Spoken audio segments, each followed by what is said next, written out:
All right, so get this ready for a deep dive today into the 20 most common myths about nutrition. We're going to be like Mythbusters, yeah. Yeah. We are going to unpack some of those super persistent myths, those ones that just keep floating around out there. You know the ones I mean. Oh, I know exactly. And hopefully by the end, you'll be walking away with some solid stuff, some takeaways you can actually use to navigate the world of nutrition. Because it's a confusing world out there. It really is. It's so noisy. So noisy. It can make your head spin. So much information, and sometimes it feels like everyone's contradicting everyone else. Yeah. Like, who do you even trust? Right. Exactly. But that's why we're here today. We're going to dive deep into this source material, cut through all that noise, and get to the truth. And you know what's really interesting? Wow. It's how some of these myths, they just like take root, they latch on, and then they spiral out of control. Yeah. Yeah. It's like they start with a tiny grain of truth, but then they get blown way out of proportion. It's fascinating how that happens. Right. It is. It's like a game of telephone gone wrong. Like, for example, how many times have you heard that skipping breakfast is practically a dietary sin? Oh my gosh, so many times. It's Well, like breakfast is sacred. right. Like you skip breakfast, you're doomed. You're going to ruin your metabolism. You'll never lose weight. Exactly. But our source document tackles this one head on, and it's pretty eye-opening. Okay, so spill the tea. Yeah. What's the real deal with breakfast? Well, it turns out that while breakfast is super important for certain groups, no question, like growing kids, for example, or pregnant women. Yeah, that makes sense. For others, it might not be the be-all and end-all we've been led to believe, you know? Wait, are you saying my occasional sleep in and skip breakfast routine isn't automatically sabotaging my health?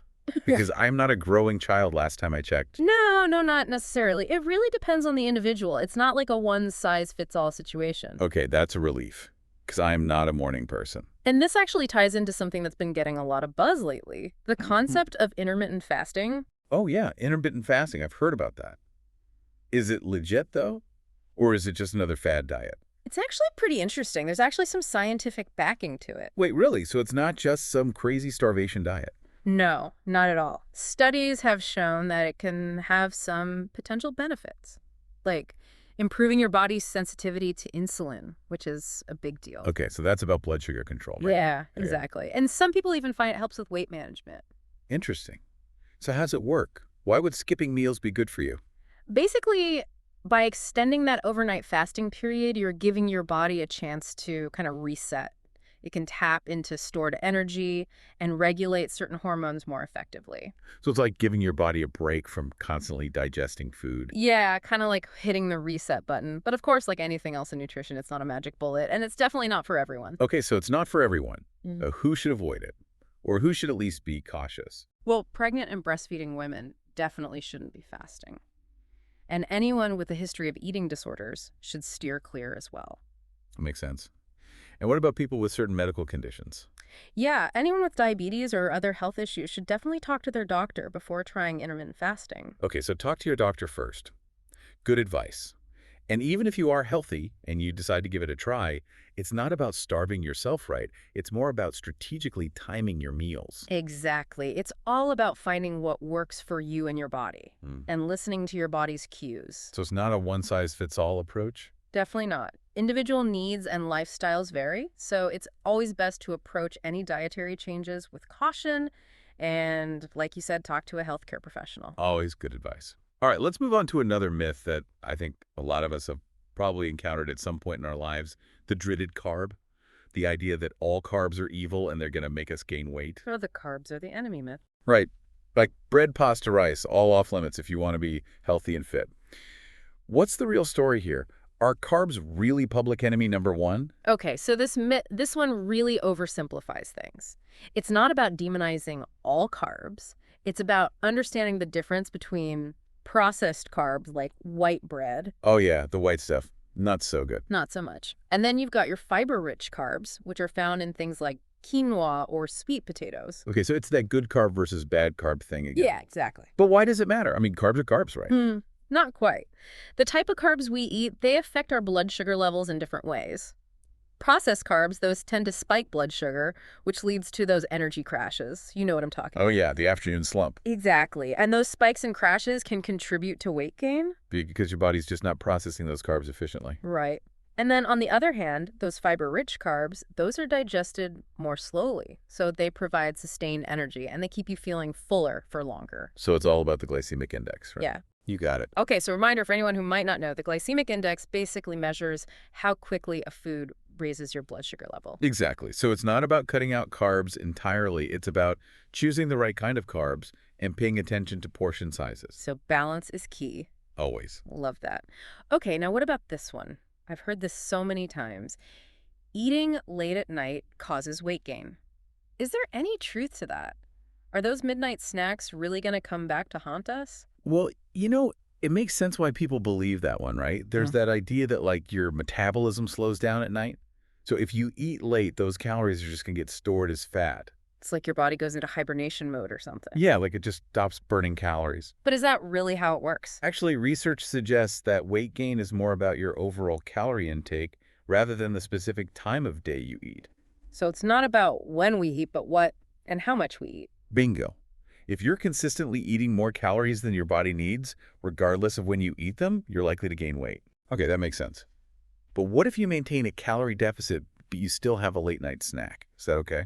It might not be as detrimental as you think. The key is really making healthy choices, even if you do get a little peckish before bed. So I can still have my popcorn, just maybe not the whole bag. Exactly. It's all about moderation. Moderation is key. I Hey. like it. So basically, this myth is busted. Busted. Amazing. All right, we are on a roll. We are. Okay, so let's talk about another myth that I think a lot of people, especially those who are lactose intolerant or vegan or just choose not to consume dairy, might be wondering about. The myth that you need dairy for strong bonds. Ah, yes, the milk myth. Right, like if you don't drink milk, your bones are going to crumble. Yeah. But is that really true? Is a dairy-free life automatically a brittle bones sentence? It's understandable why people believe that dairy products are a good source of calcium. And calcium is super important for bone health, no doubt. But here's the thing. What's the thing? There are tons of other ways to get calcium. So you're saying there's hope for us non-dairy folks? Absolutely. Leafy greens, almonds, fortified plant-based milks, those are all great sources of calcium too. Wow. I never realized there were so many options. There are. So it's not a one-size-fits-all approach to bone health. It's about having a diverse and balanced diet that gives your body all the nutrients it needs, regardless of your dairy intake. That's awesome. So we're debunking myths left and right. Now, before we move on to the next segment, let's tackle one more that I think a lot of us probably grapple with, especially when we're trying to manage our sugar intake. The myth that artificial sweeteners are a healthy alternative to sugar. Ah, yes, the Yeah. sugar-free dilemma. Right. Like, are those diet sodas and sugar-free desserts really guilt-free? Or is there more to this story? This one is tricky because it gets into some of the complexities of artificial sweeteners. On the surface, they might seem like a magic bullet, right? Yeah, cut the calories, enjoy those sweet treats without the guilt. Exactly. But there's growing evidence that they might not be as innocent as we once thought. Okay, this is where it gets interesting. Tell me more. So while artificial sweeteners can definitely help reduce calorie intake, Which can be helpful for weight management. right, some studies suggest they might have some unintended consequences. Like what? Well, some research indicates they can negatively impact your gut bacteria, Oh, wow. So they mess with your gut health. potentially. And some studies even suggest they can mess with blood sugar regulation, which is kind of ironic considering they're often marketed as a tool for diabetics. So they're messing with the very thing they're supposed to help. Yeah, it's pretty wild.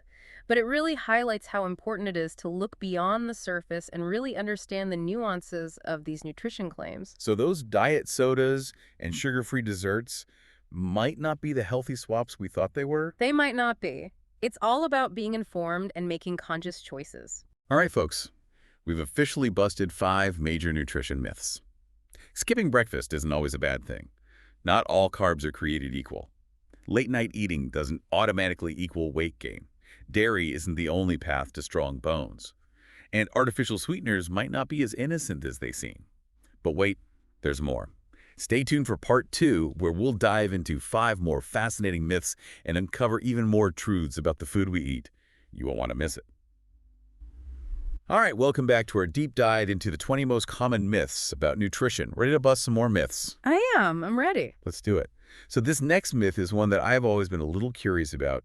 It's the idea that dietary supplements are a waste of money. Oh, yeah, that's a big one. It is, right? Like you walk into a health food store and it's overwhelming. There are so many supplements. It's like, Where do you even begin? And they're not cheap. Exactly.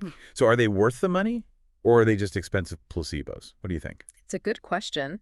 And the source document actually addresses this in a pretty nuanced way. Okay, so it's not a simple yes or no answer. Not really. Right. While the document emphasizes that a good balanced diet should always be your primary source of nutrients, it does acknowledge that supplements can be beneficial in certain situations. So it's not like all supplements are bad. No, not at all. It really depends on your individual needs and circumstances. Can you give me an example? Yeah, so let's say someone has a specific deficiency, like a vitamin D deficiency, which is pretty common. Especially in places where there's not a lot of sunshine. Exactly. In that case, a vitamin D supplement could be really helpful. Or pregnant women, they often need more of certain nutrients like iron or folate. Yeah, that makes sense. Yeah, Their bodies were working overtime to grow a human. exactly. And it can be hard to get all those nutrients from food alone. Same goes for older adults. They might have trouble absorbing certain nutrients, so a supplement could help fill in those gaps. Okay, so it's not about blindly taking a bunch of pills. It's about being aware of our individual needs. Right. And consulting with a healthcare professional to see if supplementation is necessary. Good advice. Now, what about the quality of supplements? Is there a difference between brands? Oh, definitely. The supplement industry is largely unregulated, which means there's a lot of variation in quality.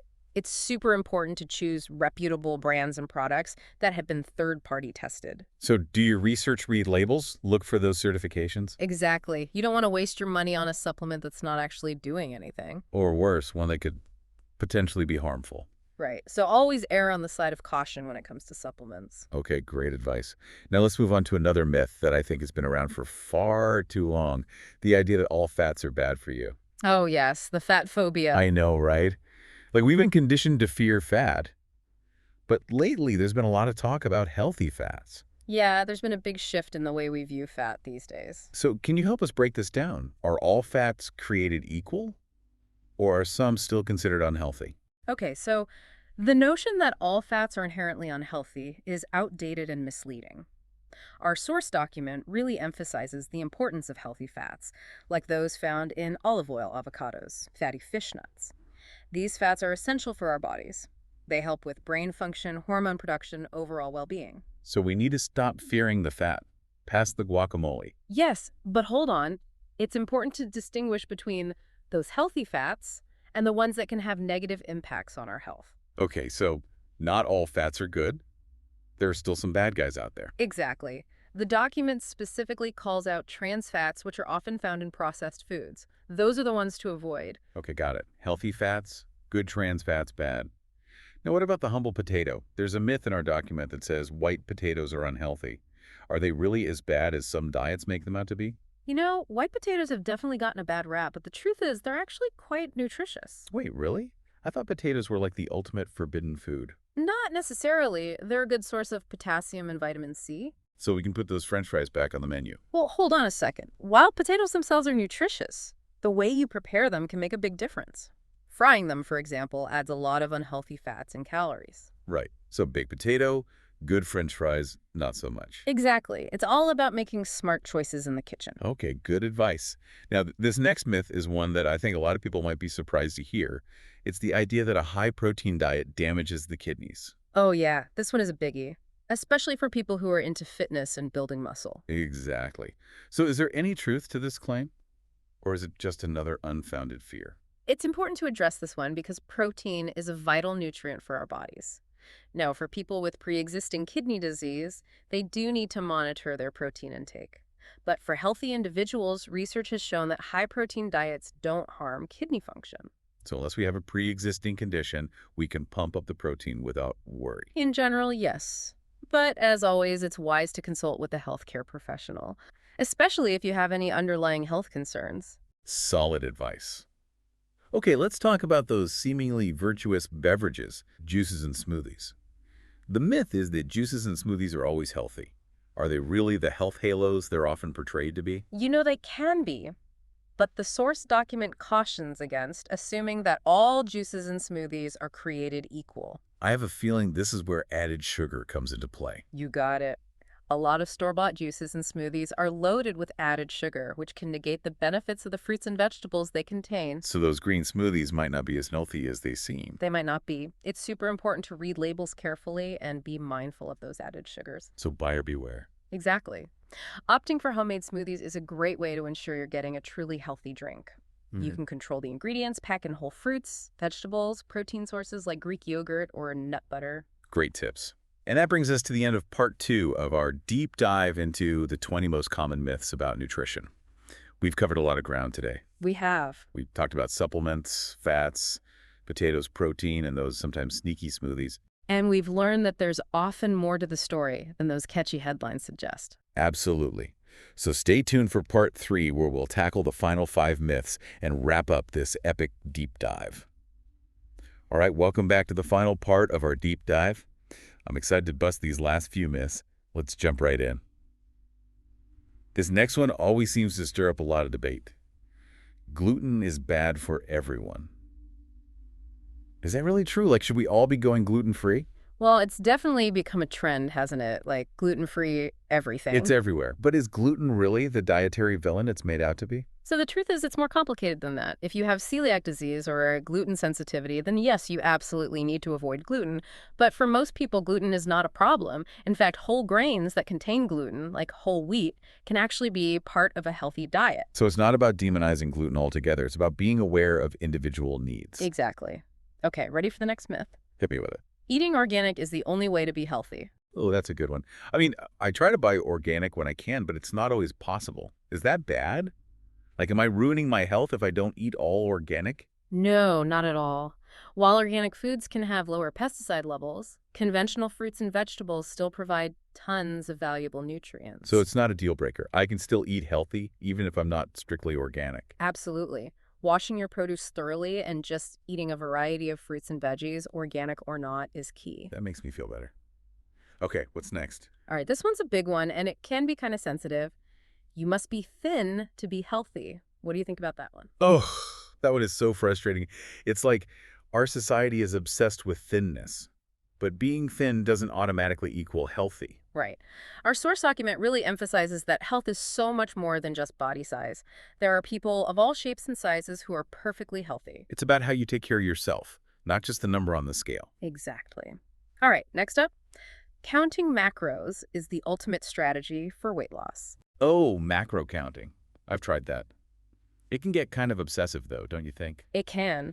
While tracking macros, your carbs, fats, and protein can be helpful for some people, it's important not to get too hung up on the numbers. So it's about finding that balance. Yes, listening to your body, making informed choices, and finding an approach that works for you long term. Great advice. All right, last myth. Let's hear it. Probiotics benefit everyone equally. What are your thoughts? Probiotics, they're everywhere these days. But do they really work for everyone? Probiotics can be really helpful for gut health, but not all probiotics are created equal and they don't affect everyone the same way. So what, some people might benefit more than others? Yeah, exactly. And for some people, they might even cause digestive issues, especially if they already have gut problems. Interesting. So it's important to be cautious and maybe talk to a doctor before starting probiotics. Definitely. Start with a low dose and see how your body reacts. That makes sense. Well, I think we did it. We busted all 20 nutrition myths. I feel like we covered so much ground today. We did! From breakfast to gluten to probiotics, it's been a wild ride. It has. But most importantly, I think we've armed our listeners with the knowledge to navigate the confusing world of nutrition.